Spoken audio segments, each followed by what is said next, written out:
कृष्णम वंदे जगत गुरु। मैं डॉक्टर रचना जोशी प्रकाम्य संस्कृत क्लासेस में आपका स्वागत करती हूँ।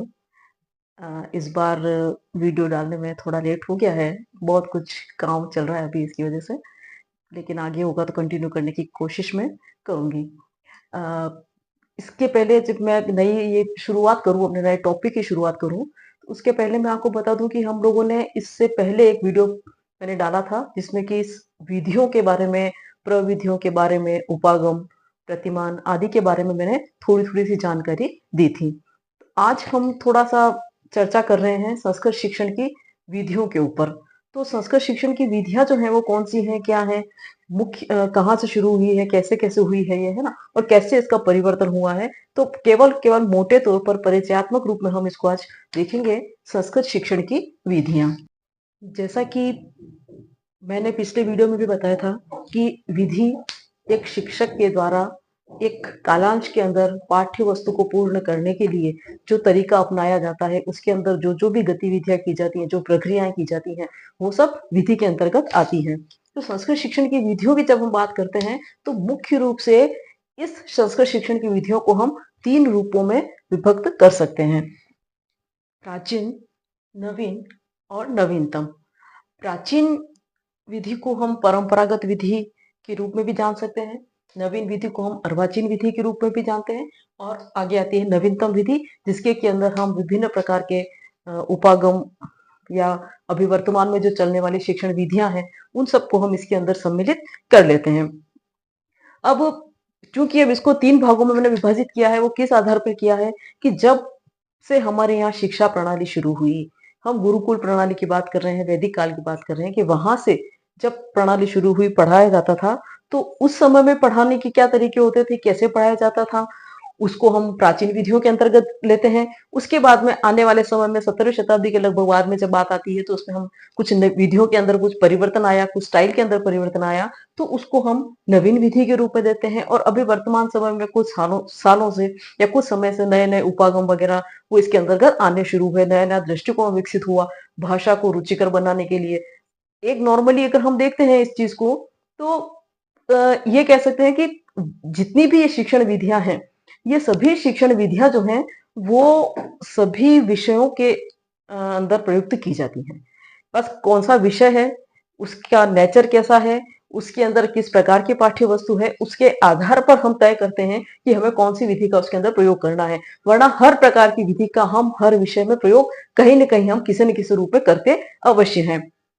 अब हम थोड़ा सा देख लेते हैं कि प्राचीन विधियां जो हैं, वो प्राचीन विधियों को हम कितने भागों में देख सकते हैं। प्राचीन विधि को अगर हम देखें तो प्राचीन विधि के 2 रूप हमको मिलते हैं। एक आती है पाठशाला विधि और एक आती है व्याकरण अनुवाद विधि। पाठशाला विधि वो विधि है कि जिसमें पाठशाला के अंदर उस वक्त में गुरुकुल के अंदर जब विषय पढ़ाए जाते थे, अलग अलग विषय पढ़ाए जाते थे, तो उन अलग अलग विषयों को पढ़ाने के लिए जो एक शिक्षक होता था वो अलग अलग तरीके अपनाता था। तो उन तरीकों को जो अपनाया जाता था, उन सभी विधियों को एक समन्वित रूप में पाठशाला विधि के रूप में हम जानते हैं। उस पाठशाला विधि के अंतर्गत अगर हम देखें तो उसमें कौन कौन से तरीके प्रस्तुत होते थे, तो उसमें एक तो होता था मौखिक व्यक्तिशः विधि। इसमें मौखिक रूप से व्यक्ति विशेष के ऊपर, शिष्य के ऊपर स्पेशली ध्यान दे करके उस पे इसमें अध्ययन करवाया जाता था। फिर पारायण विधि, जहां पर के लगातार उसको अभ्यास करवाया जाता था, सतत पारायण करवाना, सतत अभ्यास करवाना, उसके द्वारा होती थी। फिर वाद विवाद विधि, कुछ विषय ऐसे होते थे कि जिसके ऊपर की आपस में चर्चा परिचर्चा करके और उसको पढ़ाया जाता था। प्रश्नोत्तर विधि आती थी। प्रश्नोत्तर विधि के अंदर प्रश्न पूछे जाते थे, विद्यार्थियों के उत्तरों का समाधान किया जाता था। लंबे उत्तर हुआ करते थे, तो उसको जो आचार्य होते थे, वो आचार्य उनको उत्तर का संकेत दे देते थे कि इस प्रश्न पर इस जगह पे आपको ये मिलेगा। तो वो वहां पर उसको संकेत देते, विद्यार्थी फिर वहां जाकर के उसको खोजते और पढ़ते थे। तो इस प्रकार प्रश्नोत्तर विधि। फिर सूत्र विधि, संक्षिप्त रूप में सूत्रों के रूप में उनको पढ़ाना उन चीजों को। कथा कथन विधि, कहानी के माध्यम से सिखाना उनको। कक्षा नायक विधि, इसमें जो क्लास का जो रिप्रेजेंटेटिव होता था या जो होशियार बालक होता था, वो गुरु के अभाव में या गुरु की तबीयत खराब हो गई या गुरु नहीं है, तो उस स्थिति में वो स्वयं उसको पढ़ाता था। तो इस प्रकार से कक्षा नायक विधि। फिर भाषण विधि, वो व्याख्यान विधि के रूप में व्याख्यान देना किसी चीज के ऊपर। व्याख्या विधि, एक एक शब्द की अलग अलग व्याख्या करके पदच्छेद के द्वारा उसको समझाना, छोटी विस्तार से छोटी चीज को विस्तार के रूप में समझाना, वो व्याख्या विधि। और व्याकरण विधि, इसके अंदर व्याकरणिक चीजों को समझाते हुए। तो इस प्रकार से पाठशाला विधि के अंदर ये इतने प्रकार की, यानी 10 प्रकार की लगभग विधियां हो जाती थी। मौखिक व्यक्तिशः विधि, पारायण विधि, वाद विवाद विधि, प्रश्नोत्तर विधि, सूत्र विधि, कथा कथन विधि, कक्षा नायक विधि, भाषण विधि, व्याख्या विधि और व्याकरण विधि, ये सब मिलकर के एक पाठशाला विधि के रूप में जानी जाती है, कि इसको हम पाठशाला विधि कहते हैं, कि यहाँ पर इस चीज का इसके अंदर प्रयोग किया जाता था।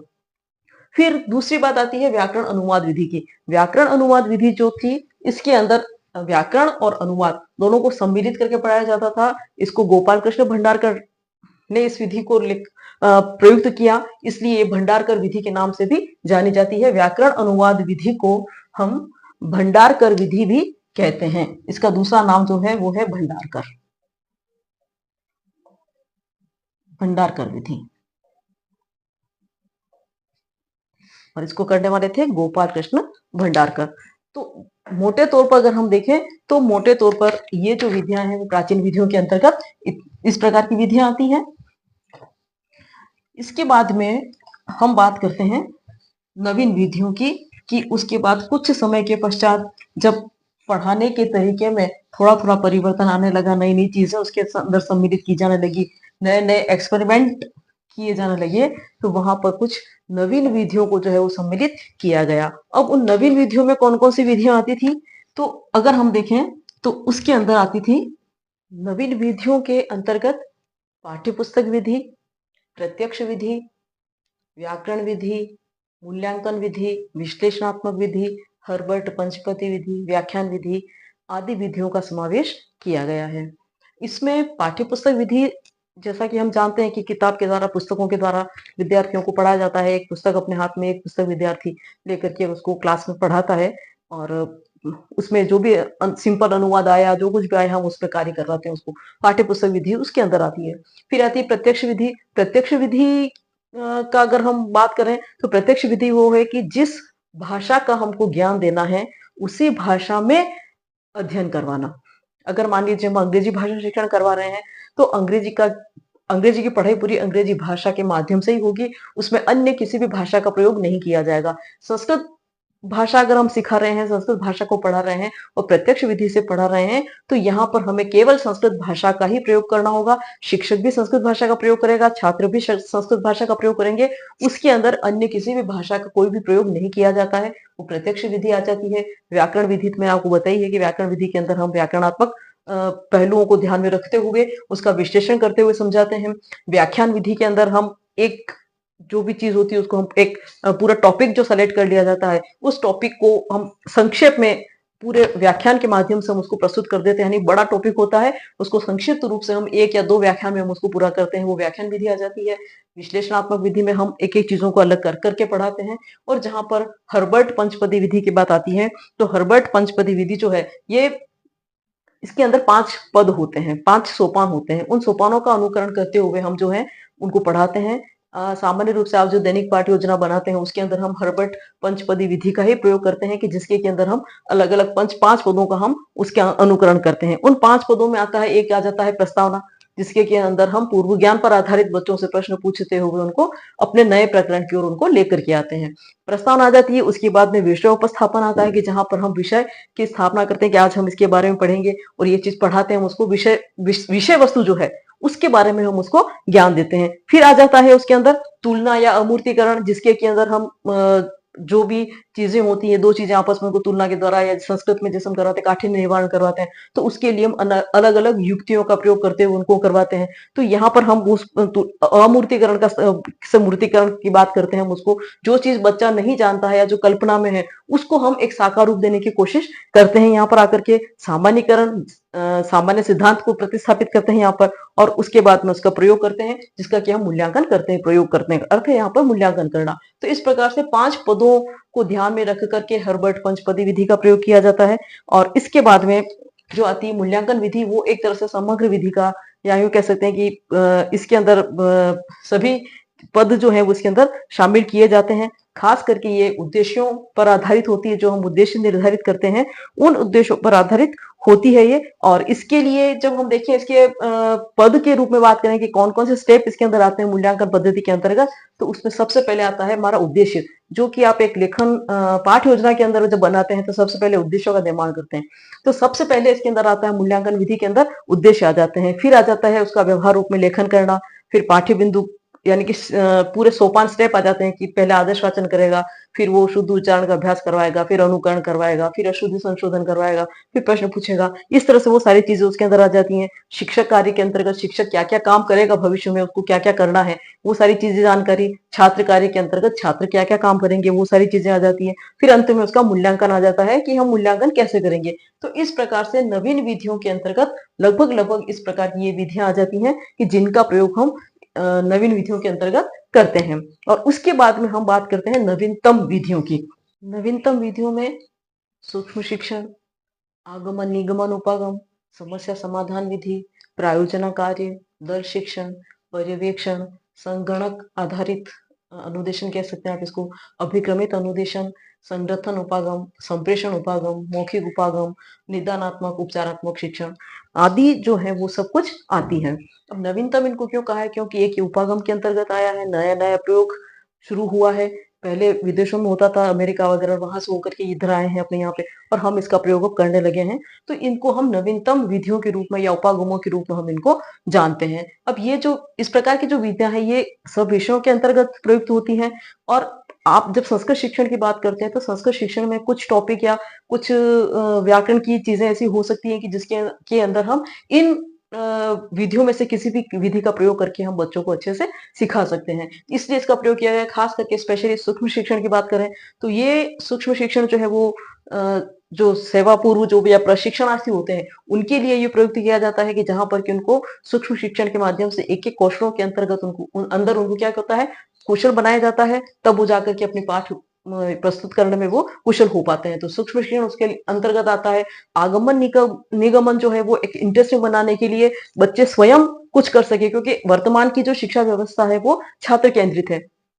तो बच्चों को सक्रिय रखने के लिए बच्चे कुछ कर सकें, बच्चा कुछ खुद अपने हिसाब से कुछ निष्कर्ष निकाल सके, इन सब चीजों को ध्यान में रख करके आगमन निगमन उपागम आया है, जिसके के अंदर हम पहले उदाहरण प्रस्तुत करते हैं। उदाहरणों के द्वारा हम उनको एक एक चीज को समझाते जाते हैं कि ये उदाहरण दिया, अच्छा इसमें किसका प्रयोग किया गया है, इसमें क्या आ रहा है, इसमें क्या आ रहा है, इसमें क्या आ रहा है, अच्छा ये क्या हो रहा है। इस तरह से 2-3 उदाहरण देकर के फिर हम उनसे नियम पूछते हैं कि अच्छा इसका मतलब क्या हुआ, कि इसके आधार पर हम इस चीज को क्या कैसे कह सकते हैं, क्या कह सकते हैं। बच्चा उसके आधार पर उसकी व्याख्या करता है और हम उसको फिर सारी चीज शिक्षक एक समझाता है उसको। तो ये आगमन निगमन उपागम हो जाता है, जहां पर कई बार होता है कि पहले ही हम नियम बता देते हैं, उसके बाद में हम उनको उदाहरणों से स्पष्ट करते हैं। या फिर आगमन में होता है कि पहले हम उदाहरण दे देते हैं, उसके बाद में हम उनको विषय का स्पष्टीकरण करते हैं। आगमन निगमन उपाय समस्या समाधान विधि, इसके अंदर बच्चों को कोई समस्या दे दी जाती है और बच्चे जो है वो मिलकर के उसका समाधान करते हैं, और वहां पर शिक्षक जो होता है वो मार्गदर्शक का काम करता है उनका, और उनके जहां जहां भी प्रॉब्लम आती है उनकी वो समस्याओं का समाधान करते हुए वो पूरे पाठ को पढ़ाता है और अंत में सारांश प्रस्तुत करता है। प्रायोजना कार्य में भी यही है कि दलों में विभक्त कर दिया जाता है, योजना बना दी जाती है, उनको योजना के रूप में कार्य दे दिया जाता है, विद्यार्थी वहां बैठ करके वो काम करते हैं। दल शिक्षण की बात आती है तो दल शिक्षण के अंदर सामान्यतः क्या होता है कि या तो एक ही विषय के अध्यापक या तो जो वहीं पर उसी विद्यालय में या महाविद्यालय में मौजूद है, अन्यथा दूसरे महाविद्यालय या दूसरे विद्यालयों के उसी विषय के अध्यापक आते हैं, या फिर अन्य विषयों के अध्यापक जो कि उस पाठ्य वस्तु से संबंधित अपनी जानकारी देते हैं। तो इस प्रकार से अध्यापकों की एक टोली बन जाती है, एक टीम बन जाती है, और वो टीम जो है वो क्रम से अध्ययन करवाती है उनको। तो दल शिक्षण वहां पर होता है, उसको दल शिक्षण कहते हैं हम। फिर पर्यवेक्षण, शिक्षक जो है अपने निर्देशन में बच्चों से कुछ काम करवाता है, उनके पूरा ध्यान रखता है उनका कि बच्चे क्या काम कर रहे हैं, कैसे कर रहे हैं, उनका पूरी तरह से पर्यवेक्षण यानी कि मार्गदर्शन भी करता जाता है। सुधारात्मक रूप में ये काम करवाया जाता है पर्यवेक्षण विधि के द्वारा। संगणक कंप्यूटर के द्वारा उनको सिखाना, अनुदेशन करवाना, अभिक्रमित अनुदेशन, इसके अंदर छोटे छोटे पार्ट बना करके और उसी के अंदर आंसर लिखे होते हैं, बच्चा स्वयं अपनी गति से उसको सीखता है। इसके भी अलग अलग स्टेप होते हैं, काफी विस्तृत है ये अभिक्रमित अनुदेशन, लेकिन बच्चा स्वयं जो है वो इसके अंदर खुद अपनी गति से सीखता जाता है और आगे बढ़ता जाता है। संगठन उपागम में एक ही तरह की चीजें बच्चों को दे करके बच्चे स्वयं ज्ञान प्राप्त करता है, व्याकरणिक ज्ञान करता है, यानी कि उसको व्याकरण का कोई नियम नहीं समझाया जाता है कि इसमें ऐसा करने से ऐसा होता है या इसको ऐसा करना चाहिए ऐसा होगा, कोई नियम नहीं बताया जाता है। उसको केवल मात्र एक ही तरह के उदाहरण दिए, जैसे बालक पठति, राम पठति, सीता पठति, ये पठति, तो यानी कि उसको ये पता चलता है कि प्रथम पुरुष का जब हम प्रयोग करते हैं तो वहां पर क्रिया जो होती है वो प्रथम पुरुष एक वचन की लगती है, अगर कर्ता प्रथम पुरुष एक वचन का होता है। तो इस प्रकार के नियमों की जानकारी जो है वो हम केवल मात्र एक ही प्रकार के वाक्यों का संगठन करते हुए, गूंथते हुए, उनको बनाते हुए बताते हैं। तो इस प्रकार से संप्रेषण उपागम, एक दूसरे से संप्रेषण करते हुए, बातचीत करते हुए, अपनी बात वहां तक पहुंचाते हुए, उनकी बातों को सुनते हुए, मौखिक उपागम, मौखिक बातचीत के द्वारा, कथा कथन के द्वारा, भाषण के द्वारा, इस प्रकार से हम उसको सिखाते हैं। निदानात्मक, उपचारात्मक में बच्चे किसी प्रॉब्लम से ग्रसित है तो उसके प्रॉब्लम का क्या कारण है, उसकी समस्या किस कारण से हो रही है, उस कारण का पता लगाते हैं और उस कारण को दूर करने के लिए हम जो भी प्रयास करते हैं वो कहता है निदानात्मक उपचारात्मक शिक्षण। तो इस प्रकार से ये नवीन विधियां भी जो है वो आई है, जो कि संस्कृत को रुचिकर और प्रभावी बनाने के लिए अपना महत्वपूर्ण भूमिका निर्वहन कर रही है, भूमिका निर्वाह कर रही है।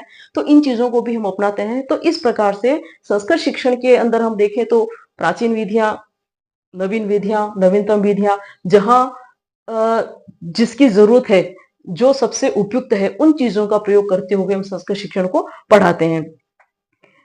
तो आज मैंने थोड़ा सा मोटे रूप में एक तरह से संस्कृत शिक्षण की विधियों के ऊपर कुछ प्रकाश डालने का प्रयास किया है मैंने। लेकिन अगर आप इन विधियों को विस्तार से पढ़ना चाहें, एक एक विधि को अलग अलग विस्तार से पढ़ना चाहें अगर आप, तो आप मुझे कमेंट करें, तो मैं आपको एक एक विधि को अलग अलग विस्तार से समझाऊंगी। वरना आने वाले वीडियो में हम देखेंगे कि आरपीएससी वगैरह का जो भी सिलेबस आपका चल रहा है, तो उसके अकॉर्डिंग गद्य शिक्षण है, पद्य शिक्षण है, व्याकरण शिक्षण है, सभी विधाओं का शिक्षण है ना। तो उन शिक्षण के अंतर्गत हम इनकी गद्य शिक्षण की विधियां, पद्य शिक्षण की विधियां, व्याकरण शिक्षण की विधियां जो पढ़ेंगे, उसके अंदर काफी कुछ इन विधियों का भी उसके अंदर समावेश हो जाएगा कुछ अलग रूप में, तो हम उसको भी उसमें पढ़ेंगे।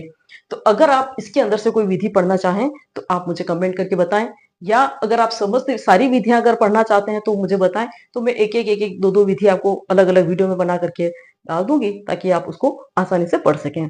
और अगर आपको मेरा ये वीडियो अच्छा लगा है, पसंद आया है, आप कमेंट करें, इसको सब्सक्राइब निश्चित रूप से करें, आप इसको भूले नहीं सब्सक्राइब करना इसको, और आप लाइक कर रहे हैं इसको। धन्यवाद।